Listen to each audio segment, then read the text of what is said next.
ప్రధానమంత్రి కిసాన్ సమ్మాన్ నిధి పథకం కింద అర్హులైన రైతుల ఖాతాలో 22వ విడత రూ. 2,000 జమ అయ్యే రోజులు సమీపిస్తున్నాయి. ఈ పథకం ద్వారా ప్రతి ఏడాది మొత్తం రూ. 6,000 ఆర్థిక సహాయం అందించబడుతుంది.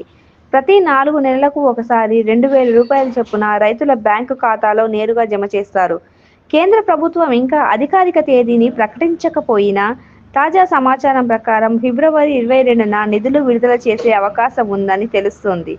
ఆ రోజున విడుదల కాకపోతే ఈ నెల చివరిలోపు రైతుల ఖాతాల్లోకి డబ్బు జమయ్యే అవకాశం ఉంది. ఏటా రూ. 6,000 ప్రయోజనం పొందాలంటే ఈకేవైసీ పూర్తి చేయడం అత్యంత ముఖ్యము. ఇది తప్పనిసరి ప్రక్రియ. ఈకేవైసీ చేయకపోతే విడత ఆలస్యం కావచ్చు లేదా రద్దు కావచ్చు. ప్రభుత్వం నిబంధనల ప్రకారం ఆధార్ ఆధారిత ఈకేవైసీ పూర్తి చేయాలి.